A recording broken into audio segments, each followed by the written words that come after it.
mucho que estés aquí con nosotros, Donato, y empezar por preguntarte un poco tus impresiones previas a tu venida a Colombia, que es la primera vez, y lo que has venido confirmando o sintiendo en esta tu primera estadía en Colombia. Una aspiración que venía sintiendo desde hacía muchísimos años, porque conocía Colombia de lecturas, de reportajes, etc., pero no es lo mismo imaginarlo a través de lecturas de García Márquez, de Manuel Zapata Olivella y de otros escritores colombianos, que respirar ese aire, verlo físicamente, tratar con las personas, etc. Entonces, lógicamente, para mí es muy importante este viaje. De tu amistad o de tu conocimiento de ese grande que ya no está con nosotros, que es Manuel Zapata Olivella, para que nos cuentes de cómo fue tu relación con Manuel y con su obra. Bien, conocí a Manuel Zapata Olivella en 1984 en el Congreso Internacional Hispánico-Africano de Cultura que se organizó, que tuvo lugar en Bata, la segunda ciudad, digámoslo así, más importante de Guinea Ecuatorial. Aquel congreso estaba organizado y convocado con la finalidad de definir la identidad cultural de Guinea Ecuatorial.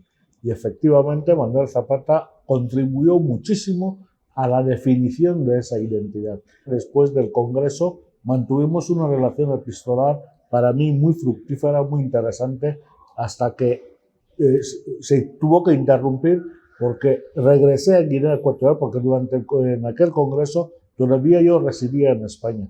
Pero en 1985, un año y medio después del Congreso, ya fui a residir de nuevo a Guinea Ecuatorial, y las condiciones en las que se vive en Guinea Ecuatorial entonces y ahora mismo son muy difíciles, y la correspondencia es leída, hay muchos problemas y total, que mi relación epistolar quedó interrumpida con Manuel Zapata Olivella y con prácticamente el resto del mundo. Tengo aquí la trilogía que es extraordinaria, Las tinieblas de tu memoria negra, que la trabajamos con los estudiantes, que es la que hemos leído, y bueno, estaremos leyendo Los poderes de la tempestad, que está aquí, El metro, que es creo que es la última de esta trilogía, y Las tinieblas de tu memoria negra, que es quizás considerado uno de los libros más importantes de los escritores africanos contemporáneos. Es una novela muy bella. Y quisiera preguntarte, para nuestro público, lo que te ha animado a la escritura de estas obras. Empecemos pues con cierto orden, que nos hables de ello, de las tinieblas de tu memoria negra. Como los libros de historia son bastante pesados, casi siempre gira en torno a los propios historiadores. Muchas veces no llega al gran público. Entonces creí que era para llegar al público tanto de Guinea Ecuatorial como del resto del mundo, y sobre todo dentro de nuestra área geográfico, cultural y lingüística, es decir, en ese triángulo que forma la lengua española en África, en Europa y en América, pues creí necesario elaborar una especie de historia de Guinea Ecuatorial narrada por un personaje desde la literatura. El primer trabajo es Las tinieblas de tu memoria negra, que abarca o se desarrolla o trata de recrear el ambiente que había en Guinea Ecuatorial unos años antes de la independencia. Es decir, durante 190 años de colonialismo español se había tratado de quitarnos nuestras propias culturas, nuestra propia gastronomía, nuestras propias leyes, las leyes tradicionales, en fin, nuestra propia identidad en definitiva. Seguían existiendo esos vestigios de las culturas tradicionales, de las culturas ancestrales, que se negaban a morir. De manera que algunos le han llamado choque de culturas, es el que trato de plantear, porque será importante para explicar la deriva posterior de lo que es la independencia, lo que fue en la práctica la independencia para los ciudadanos de Guinea Ecuatorial. Formalmente constituida la República de Guinea Ecuatorial, de la que paso a ser su primer presidente constitucional. ¡Viva la República de Guinea Ecuatorial! Que el lector tuviera como si fuera un personaje concreto, la historia de un personaje concreto, sino la historia de prácticamente una generación, que es lo que, por eso el niño no tiene nombre, por eso apenas hay ubicaciones concretas en la geografía, dentro de la geografía de Guinea Ecuatorial, porque tratan de hacer un retrato de aquel ambiente, de aquella generación, y por consiguiente no podía particularizarlo en un personaje concreto porque podía ser interpretado como historia personal. En Los Poderes de la Tempestad, ese mismo personaje, ya mayor, pues vive el ambiente que siguió a la independencia, a la proclamación de la independencia de Guinea Ecuatorial. De manera que es una novela absolutamente realista, aunque, insisto, no es una historia personal, sino una historia colectiva, la historia de todo un pueblo que tuvo aspiraciones de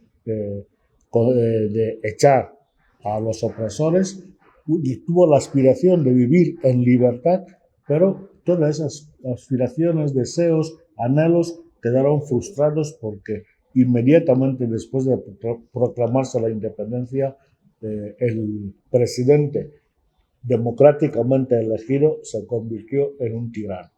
Bueno, y avancemos hacia el metro, que me parece que ya sales a una etapa pues, posterior de la realidad tuya y de tu país. Sí, efectivamente. Yo concebí una trilogía sobre, como acabo de decir, basada en la historia de Guinea Ecuatorial. Entonces, la tercera parte de esa trilogía aún no ha sido escrita.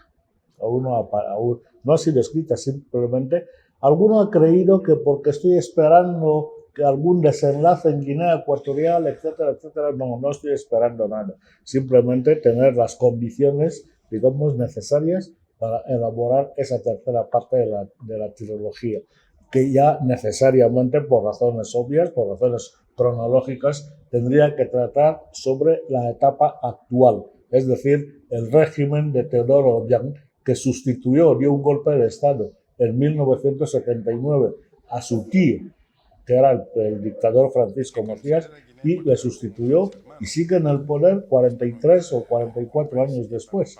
Pero esa novela todavía no ha sido escrita porque, entre otras razones, se me atravesó por mi cabeza, por mi mente, la idea de escribir el metro. Porque estamos viviendo en estos momentos, no solamente en Europa, en el mundo entero, el fenómeno de la emigración masiva de africanos, y de otros. También conozco, por lo menos he leído y me interesa mucho las migraciones en América Latina. Que son enormes a los Estados Unidos. Los Estados Unidos, etc. Bien, pero en cualquier caso, el fenómeno de las migraciones desde África hacia Europa y el resto del mundo, porque muchos inmigrantes africanos llegan aquí a América Latina.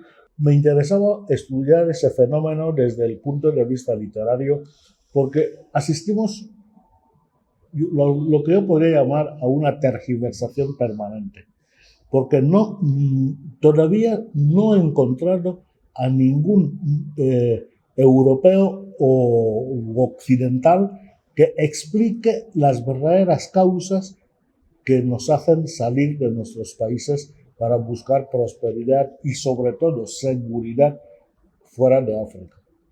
Eso todavía nadie lo había explicado. Y a mí me interesaba explicar ese fenómeno desde el punto de vista de un africano, explicando los verdaderos motivos que nos hacen huir de nuestros países, abandonar nuestras costumbres, abandonar nuestras lenguas, abandonar a nuestras familias, nuestro ambiente, para pasar frío en Europa, para pasar dificultades, discriminaciones, muchas veces insultos en Europa. Pues todo eso todavía no se ha explicado, porque ahora se dice que se huye de la pobreza, de la miseria, de las guerras. Pero eso no es verdad, porque no hay ni un solo país africano pobre, ni uno solo.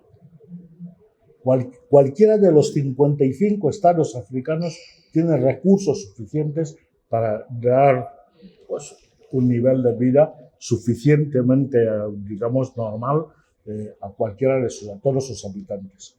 Pero, sin embargo, todo el mundo tiene en la cabeza la idea de un África pobre, de un África miserable, etcétera, etcétera, y no es cierto. Compartimos esas mismas calamidades, esas mismas tragedias de tener estos tiranos, estos dictadores.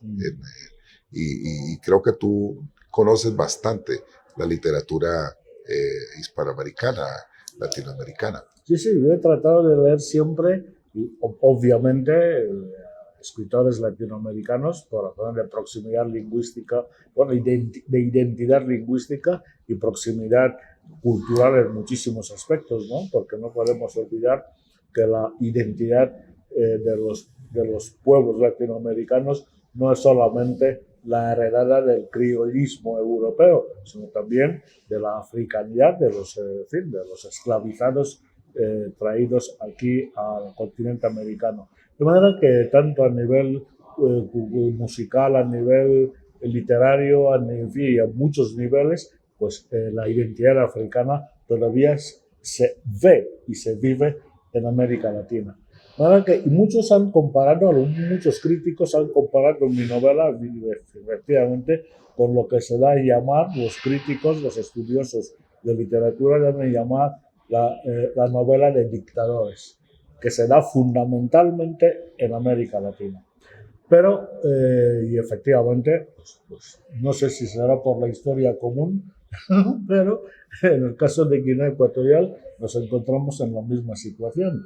Y yo no he tratado de hacer una novela sobre el dictador, porque en Los poderes de la tempestad Francisco Macías apenas aparece, pero es omnipresente porque así era en la vida real.